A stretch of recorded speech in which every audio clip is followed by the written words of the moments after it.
Bueno, ante todo, buenas tardes a la comunidad lojana. Para mí es un honor siempre trabajar eh, eh, promoviendo, rescatando, promoviendo el legado cultural y artístico de los pueblos, ¿no? Especialmente de mi pueblo, que es Chulucanas, que es un pueblo netamente ceramista, y realmente con un calor, de repente, así como es su clima, el calor humano también es muy agradable acá.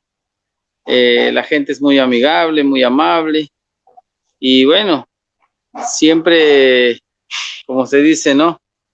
Siempre nosotros nos vemos al país hermano ecuatoriano como uno más de nosotros. Entonces es por eso que siempre tratamos de compartir con nuestro hermano país nuestra cultura. Aquí estoy en el Centro de Innovación Tecnológica de la Cerámica, es el CITE, donde procesan las arcillas extraídas de la Encantada, y realmente facilitan al artesano, le facilitan un poco el proceso, ¿no? Y de esa manera también nos invitan a participar en el tema de la capacitación y de la promoción de la cerámica chulucanas. ¿Cómo se llama? Las arcillas se encuentran por todo el mundo, ya que han sido meteoritos que se han descompuesto a través de los millones de años, ¿no? Y bueno, en este caso, por ejemplo, los climas nos dan las variedades de arcillas y temperaturas de arcillas. Mira, aquí tenemos esta arcilla que ha sido extraída del pueblo La Encantada. Es un material con bastante óxido de hierro, que luego es hacia la planta procesadora, ¿no? Donde, por ejemplo, aquí se vacía la arcilla en estos tanques para luego, ¿cómo se llama? Para luego pasar por este tamiz, donde se tamiza la arcilla, ¿no? Luego, después de tamizarla, en este hoyo se almacena para, a través de esta máquina, pues llevarla hacia aquí a comprimir la humedad, ¿no? Y acá tenemos al amigo Alex, pues, ¿no? Es uno de los procesadores de arcilla, que realmente, como es nuestro norte, ¿no? Chulucanas es sinceramente calor, ¿no? Y es por eso que trabajamos así, mostrando nuestros músculos, ¿no? Miren la arcilla cómo sale, ¿eh? Ya le salen en chorizos. Don Alex, buenas tardes, disculpe la molestia. Muy bien. Bueno, y siempre acompañado con nuestro fiel amigo, ¿no? Hoy, ahí está. Dale un besito a la cámara, muy bien. Bueno, y aquí salen, miren, las planchas de arcilla para luego ir al molino, y el molino los bota en chorizos.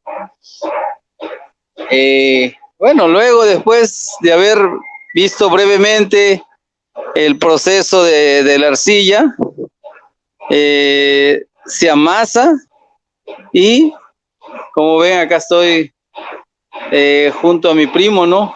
Orlando, un gusto. ¿Cómo estás, amigo? Primo. Aquí, por ejemplo, Orlando está torneando, ¿no? Una obra. Después de haber recogido la arcilla, amasado, él empieza a formar una obra.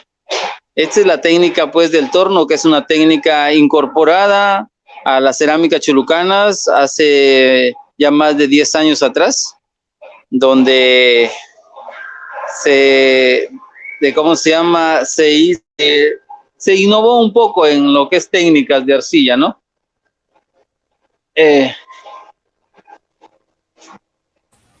Muy bien, César. César, dime algo.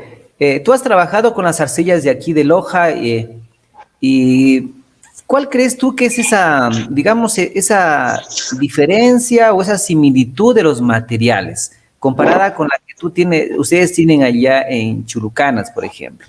Bueno, la arcilla de nosotros es una arcilla de baja temperatura, ¿no? Que que al agregarle arena se convierte, resiste hasta 1050 grados de temperatura. Y con otros insumos se les llegan hasta 1100 max, 1050, 1100 máximo. Realmente la arcilla de Loja es una arcilla más compuesta, que llega hasta 1200 grados si es que la sabemos procesar y trabajar, ¿no? Realmente es una arcilla muy para que sirve hasta para porcelana y para alta temperatura. Por el clima mismo que tiene Loja, ¿no? Loja tiene un clima muy bonito.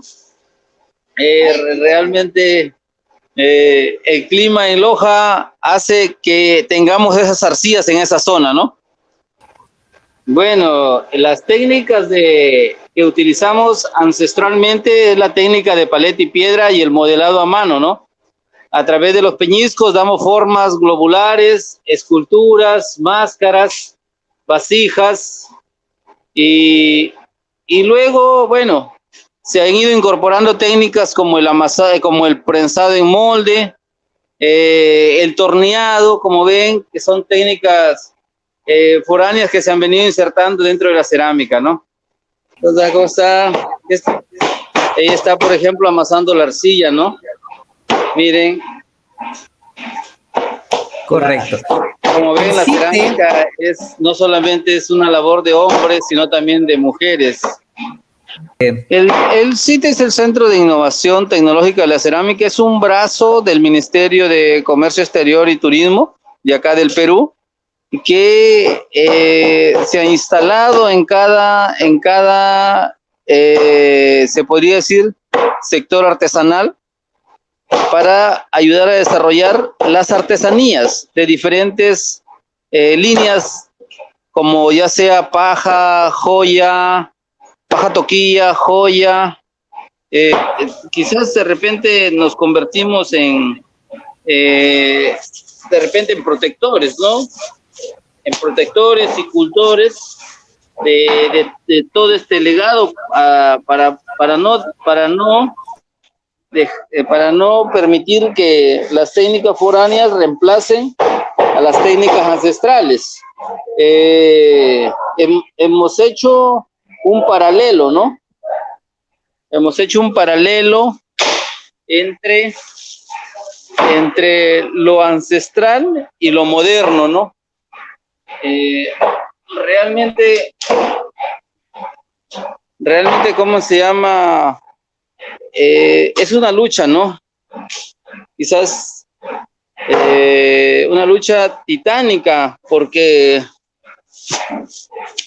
el mundo, el sistema mismo, simplemente piensa en producción y exportación, y las artesanías no se pueden, las artesanías no se pueden, quizás, en mi caso, por ejemplo, no se pueden industrializar, ¿no? ¿Por qué? Porque son sentimientos, emociones, tradiciones de un pueblo, de ahí nacen, ¿no? Entonces, cuando hablamos de exportación, estamos hablando de un producto en serie que realmente no tiene esa esencia, no tiene esa creatividad constante. Por ejemplo, ¿no? Si hablamos del telar, ¿no? El telar, por ejemplo, es una forma de educar a través de las matemáticas que el telar nos enseña, a través de las cuentas que se dan en el telar. Igual en la cerámica, ¿cómo se llama?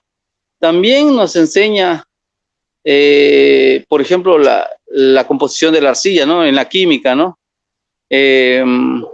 O sea, va relacionado. A veces decimos, ¿no? ¿Cómo se llama? Que la escuela es la escuela nos educa, o sea, pero también dentro del hogar, dentro de nuestros saberes, de nuestros abuelos, también nos dan una educación informal, que quizás de repente es la base para la academia, ¿no? Para luego formándonos académicamente.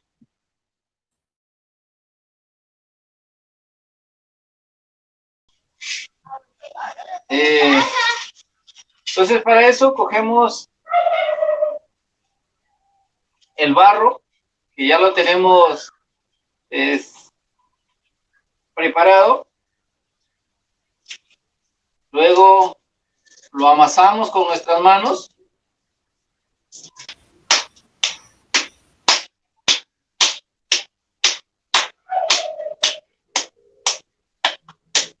Hacemos lo que nosotros le llamamos acá una tortilla de barro, ¿no?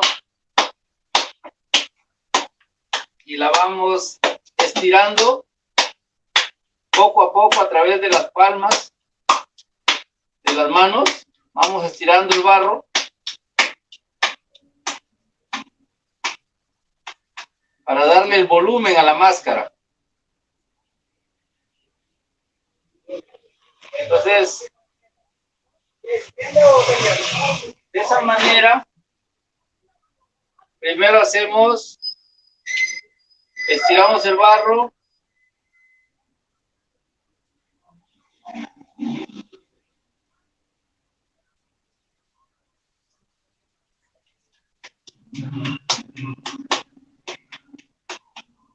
como si fuera un tiesto, ¿no?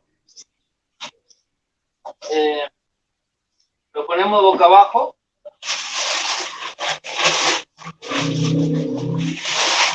Y tenemos unos periódicos usados. En lugar de botarlos, los utilizamos aquí para hacer una máscara. ¿Y dónde ve el periódico? El periódico va en la parte donde hemos ahuecado el barro, dentro del tiesto, y lo ponemos boca abajo, dando una forma, dando el perfil, por lo menos la forma de la máscara. Después, lo que vamos a hacer es dividir en dos partes, ¿no? Y a la altura de los supuestos ojos. Hacemos para guiarnos estas líneas y luego vamos subiendo los ojos,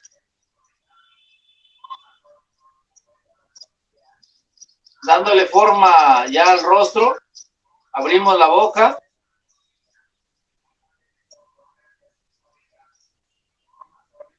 Después luego vamos dándole forma a los gestos.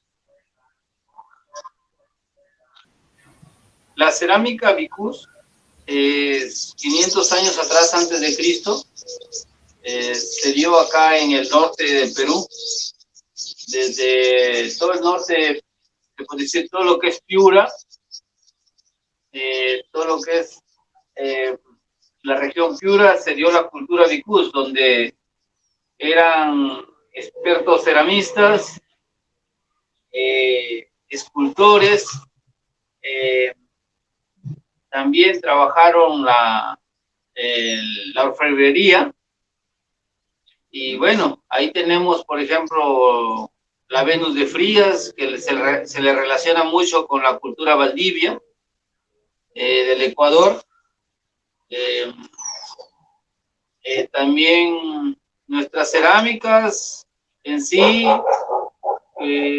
hablan sobre las costumbres, las tradiciones del pueblo vicus en esa época y también de sus ritos ceremoniales. A través de la cerámica se hizo un homenaje a la fertilidad, a la naturaleza mismo con los huacos silbadores.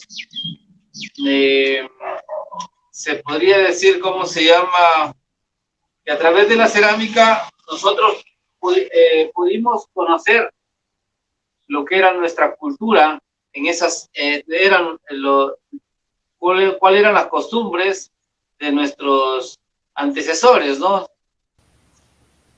Retomando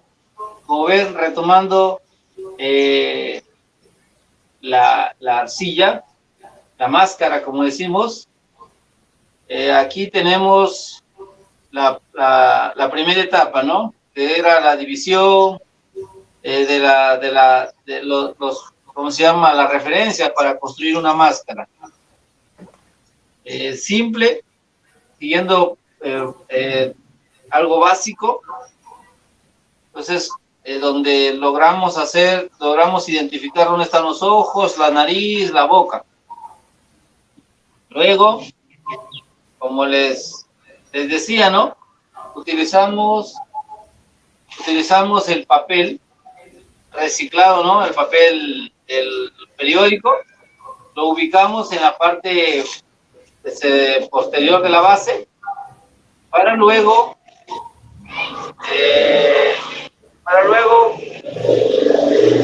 puede servir de soporte.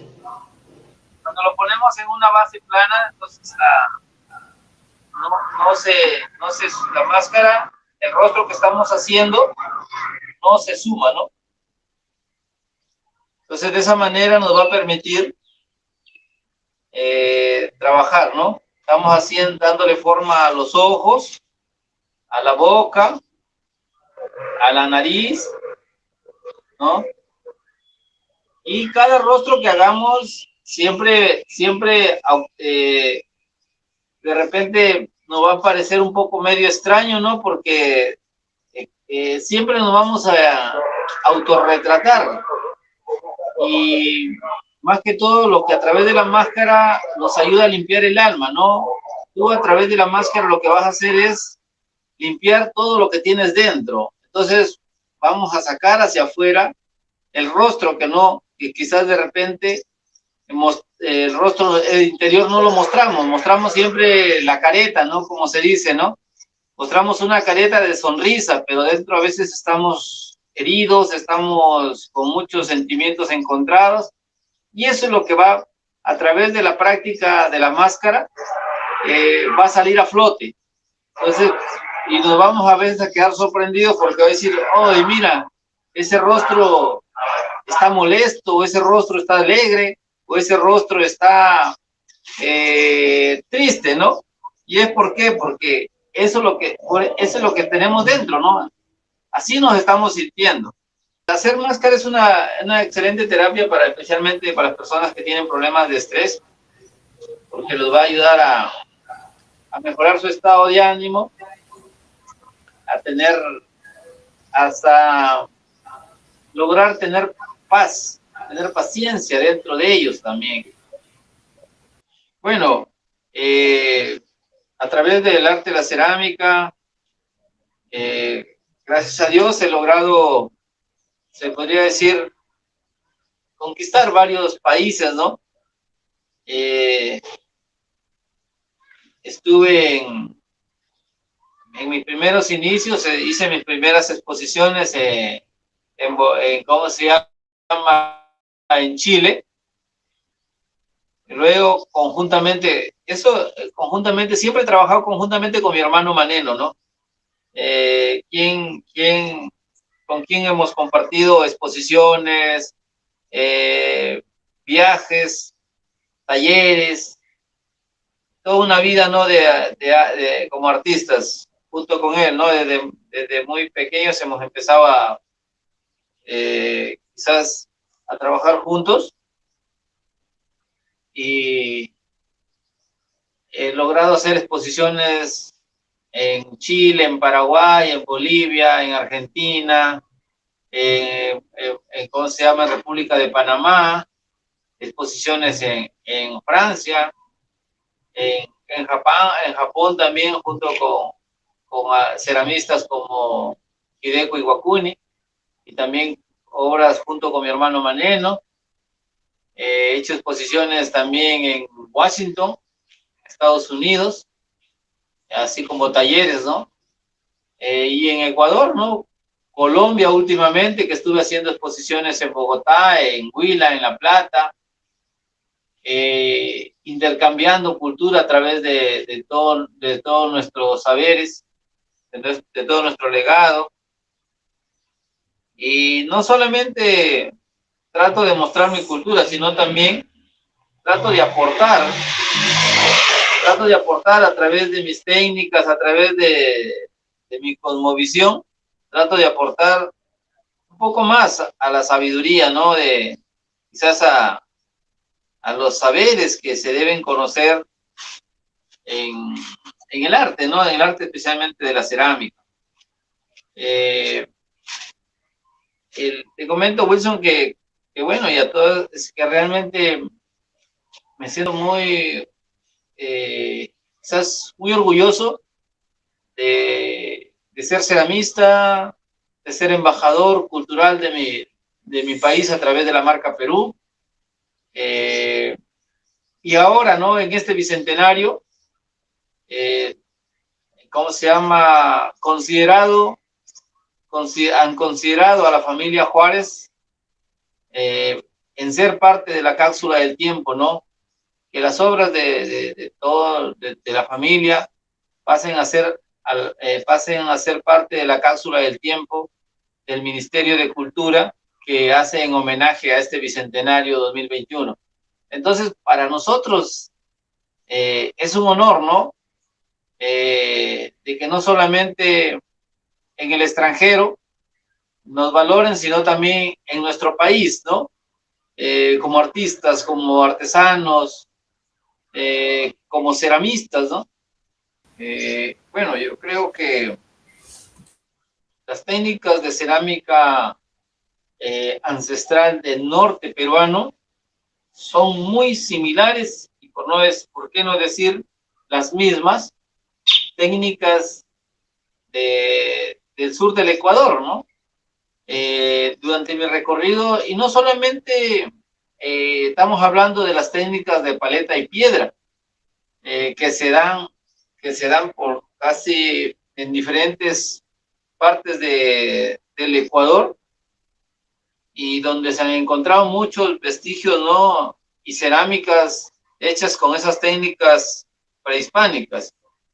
En el oriente, por ejemplo, ecuatoriano, también encontramos a las culturas Ashoar, por ejemplo, ¿no? Los canelos, que conservan, porque todavía siguen haciendo las técnicas de cerámica ancestral, las técnicas nativas, ¿no? Y son similares a las técnicas de la selva del Perú. Quizás como gestor cultural, en mi trabajo como, que sea de repente, de investigación, ¿no? Mi trabajo que hago de investigación, voy conociendo que realmente se va tejiendo la historia de la cerámica a través de esta conservación que los pueblos del norte y del sur del Ecuador, del norte del Perú y del sur del Ecuador, vienen conservando, ¿no? Como tú dices, ¿no? Cera, ¿no? Cera usa una técnica de paleta muy similar a la nuestra. Y caramba, sí, mi respeto, porque todavía en la actualidad la siguen conservando, pero nos falta lo que quizás yo siempre digo, ¿no? O sea, ¿de qué vale el esfuerzo de la conservación de nuestras técnicas, quizás de repente el sacrificio, porque vivir de las técnicas, del arte, vivir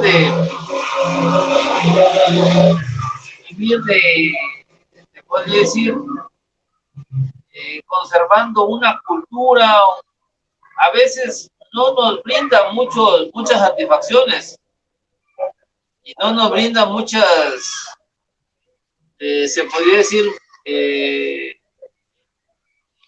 te puedo decir? No nos brinda, no hay una recompensa tanto económica como quizás como personal, ¿no? Porque realmente todos los pueblos que hacen artesanía, conservando un legado, no son muy valorados, ni por el mismo, ni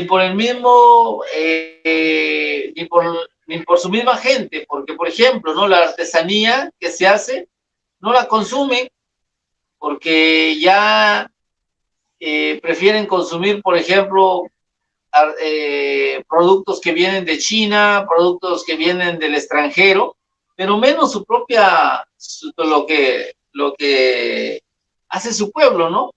Y es por eso que se va desapareciendo poco a poco la artesanía, las técnicas con ello, ¿no? Porque ya van dejando de lado, van dejando a un lado la artesanía por dedicarse a otras labores, a otros oficios, que les brinde un poco más de tranquilidad económica.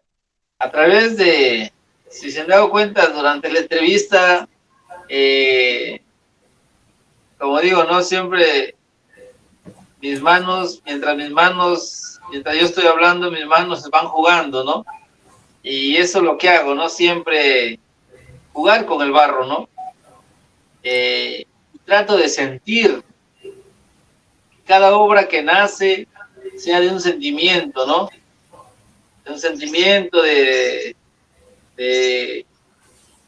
¿cómo se llama? De cariño, de acariciar tu obra como si fuera tu hijo, ¿no?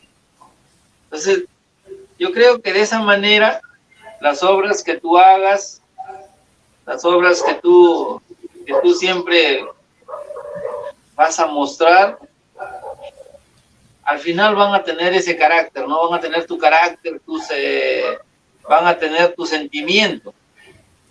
Y bueno, y es por eso que son las obras que siempre hacemos con las manos, plasman la esencia del ser humano, ¿no? Para mí es un sentimiento de alegría volver a retomar nuestra amistad y especialmente retomar el trabajo con los niños, porque, bueno, particularmente como artista, aparte de mi obra, eso me hace sentir vivo, me hace sentir que todavía existo y que estoy para seguir aportando, y especialmente en las nuevas generaciones, ¿no? Una vez que tenemos el rostro, empezamos con el tocado. ¿Qué es el tocado, no? El tocado ya viene, por ejemplo, la cinta, ¿qué te digo? Antiguamente, por ejemplo, usaban nariguera nuestros ancestros,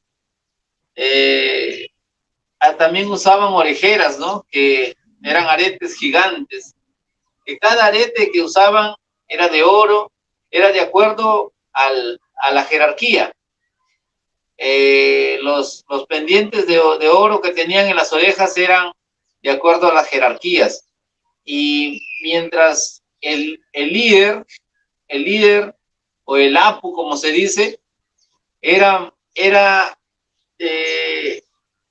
más endiosado, ¿no? De repente era un guerrero muy sobresaliente, entonces iba tomando jerarquías. Entonces, de esa manera, él lo vestían, ¿no? De acuerdo a las jerarquías, ¿no? El tocado, la corona, la pechera, todas esas cosas, esos elementos de ¿cómo se llama? Decorativos. Que decoraban su indumentaria, eran símbolos de fuerza, de fortaleza, de guerrero, ¿no? De un hombre, de un líder guerrero. Siempre me gusta plasmar dentro de mi obra la fortaleza y la sensibilidad de la mujer, ¿no?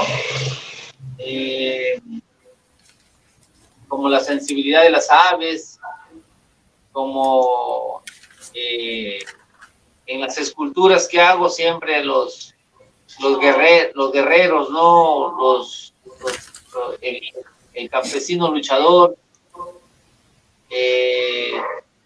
Y bueno, siempre siempre dentro de mi obra, siempre va a hablar de sensibilidad, de fortaleza, de diferentes elementos, ¿no? Tanto en esculturas de mujeres, de hombres, de vasijas, de felinos, y bueno, sí, hice un homenaje en Catacocha, ¿no? Al patrimonio de la biodiversidad, como era el chilalo, ¿no? Como es el chilalo, o allá le llaman no sé, el hornero, el anganche. Sí, tiene algunos nombres, ¿no? Sí, tiene algunos nombres. Sí, y acá en Perú, pues, he realizado diferentes esculturas en homenaje al campesino, homenaje a mí misma, a la cultura vicús, a las mujeres indígenas, y bueno, a mi madre en sí, y a las familias, ¿no? A través de las esculturas como de la Sagrada Familia que se encuentran en la plaza principal de Chulucán. Bueno, sí, sí, realmente justamente nosotros acá en Chulucanas somos ceja de sierra. Aquí termina la costa y empieza la sierra. Pero es un pueblo muy caliente, o sea, demasiada calor. Es el pueblo más caliente del Perú. Acá llegan hasta 40 grados. Por ejemplo, ahorita estamos en invierno y hace un solazo enorme, ¿no? Que quema, ¿no? Bueno, ya nosotros estamos acostumbrados y por eso es que dentro de nuestra cerámica, quizás cerámica chulucanas no se hacen en todo el Perú, porque la cerámica chulucanas se hace con el barro de Chulucanas, se seca con el calor de Chulucanas, se quema con el algarrobo de Chulucanas y con las hojas del mango de Chulucanas.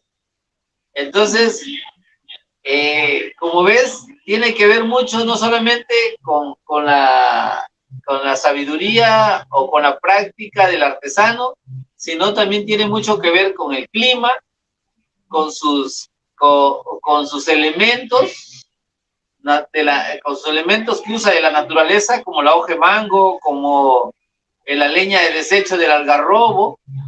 Entonces, que no es muy común en cualquier parte del Perú y el mundo, ¿no? Por eso es que nos dieron la denominación de origen. Es la única artesanía que tiene denominación de origen acá en el Perú. Por su clima, por sus características del barro también, ¿no? Porque es un barro que brilla, ¿no? Al ser frotado por una piedra, ¿no? Y también una de las características del barro de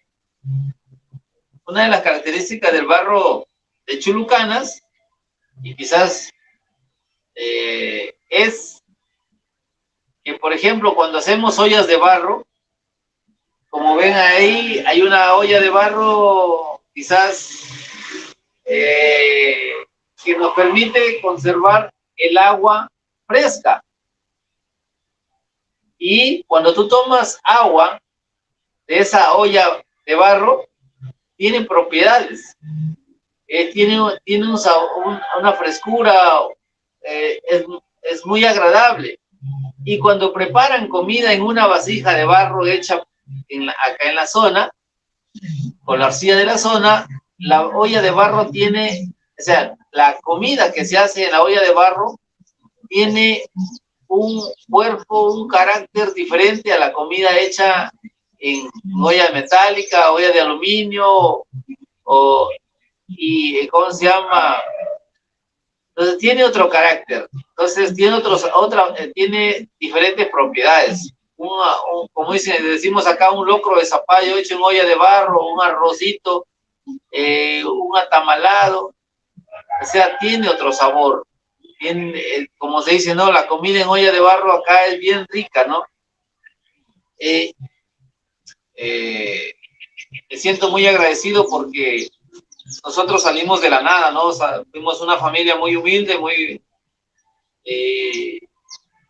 pobre económicamente, pero hemos logrado no solamente ser personas de bien, sino que también hemos logrado, ¿cómo se llama? Quizás de repente, quizás de repente un referente para jóvenes, niños que de repente viven algo similar a lo que nosotros vivimos cuando éramos niños, ¿no? Entonces, esa es la forma, ¿no?, de agradecer. Y es un niño lo que nosotros buscamos a darles una oportunidad, ¿no? Es por eso que creamos la Escuela de Cerámica Maneno, para brindarles oportunidad a niños y jóvenes que viven y vivieron algo similar a lo que nosotros vivimos de niños, ¿no? Fuimos una familia disfuncional, entonces, pero nunca nos doblegó eso, ¿no? Siempre seguimos adelante y decidimos ser alguien en la vida por nuestra propia decisión, ¿no? Bueno, como ven, ya les di el tocado y siempre, como yo creo que es un símbolo a nivel de Latinoamérica, que es la chacana o la cruz o digamos la cruz del sur. Uh-huh. Aquí tengo una media chacana que le he puesto como tocado en la vincha, en el tocado de la cabeza, y este símbolo, ¿no? Este es una nariguera, símbolo también de un guerrero. Tenemos las orejeras. De esta manera ya vamos dejando listo la máscara para luego en la siguiente clase pintarlas y pulirlas para luego ir al horno, ¿no? Entonces, aquí acabamos la primera etapa. Esto se deja templar durante, por ejemplo, si se ha hecho en la tarde, se deja templar hasta el siguiente día, en la mañana, durante la fresca, siempre abrigada por una tela de tocuyo, ¿no? Siempre abrigada por una tela de tocuyo, para que repose durante la fresca, repose durante toda la noche y amanezca ya templado el barro. Correcto. El templado significa que el templado es cuando la arcilla está entre, un estado entre casi seco, ¿no? Claro, ni seco ni húmedo. Eso a nosotros le llamamos estado cuero. En estado cuero lo que hacemos es ya aplicar el engobe. O sea, aplicamos el engobe para luego pulirlo con las piedritas de canto rodado.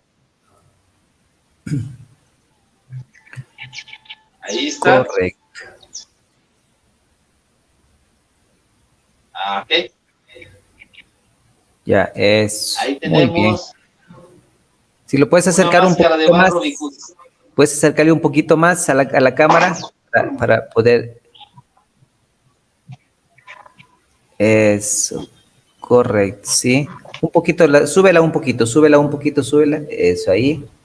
Sí, ahí estamos viendo la máscara. Muy bien, muy bien. Sí, justamente la característica, ¿no?, de la máscara Vicus. Excelente, César. Entonces de aquí hay que dejarla que se seque, luego hay que pintarla, ¿no? Y después vamos con el pulido que es la otra fase.